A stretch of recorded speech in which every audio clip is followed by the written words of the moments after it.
কোরবানির ঈদের আগে চাহিদার সাথে পাল্লা দিয়ে বেড়েছে এলাচ, জিরা, গোলমরিচ, দারচিনি, লবঙ্গ সহ মশলা জাতীয় পণ্যের দাম। অস্বাভাবিক বেড়েছে এলাচ ও গোলমরিচের দাম। সপ্তাহ ব্যবধানে খুচরা বাজারে কেজি প্রতি 200 টাকা বেড়ে এলাচ বিক্রি হচ্ছে 3800 থেকে 4200 টাকা কেজি দরে।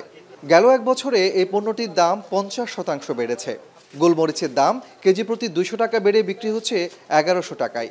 এছাড়া জিরা 800 থেকে 1000 টাকা, লবঙ্গ 1700 থেকে 1800 টাকা আর দারচিনি 50 টাকা বেড়ে বিক্রি হচ্ছে 600 টাকা কেজিতে। এদিকে কেজি প্রতি 20 থেকে 80 টাকা পর্যন্ত বেড়েছে আদা, রসুন, পেঁয়াজের দাম।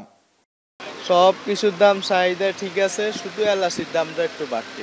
জিরা তো একবার বাড়ে একবার কমে, একবার বাড়ে একবার কমে। আনতেছি বাড়তি, আমরা তো আর এখানে গায়ে জোরে বাড়াতে পারবো না। এটা আমাদের কিনে অনুযায়ী আমরা 10 টাকা 15 টাকা 20 টাকা এরকম তো। দাম বাড়ায় হতাশ ক্রেতারা। বাজারে এসেই মশলার তালিকা ছোট করছেন কেউ কেউ। বলছেন বাজারে অসুস্থ প্রতিযোগিতা এবং তদারকি না থাকায় চাহিদাকে পুঁজি করে দাম বাড়িয়ে দিচ্ছেন বিক্রেতারা। সবকিছুতে বাড়তি ভাই, এখন বলি তো আর কি করবো। চাহিদাটাকে সীমিত করছে, কাটছিট করছি। স্যার এখানে তো টোটাল বিষয়টা হলো আমরা সবাই জানি যেটা সিন্ডিকেট মার্কেট। প্রতি বছর কোরবানির ঈদের আগে গরম হয়ে ওঠে মশলার বাজার। এবারও তার ব্যতিক্রম দেখছেন না ক্রেতারা। তবে বিক্রেতারা বলছেন আমদানি নির্ভর মশলার বাজারে ডলারের মূল্য বৃদ্ধির প্রভাব পড়েছে, ফলে বাধ্য হয়ে দাম বাড়াতে হচ্ছে তাদের। কাজী মাহফুজ, এখন, চট্টগ্রাম।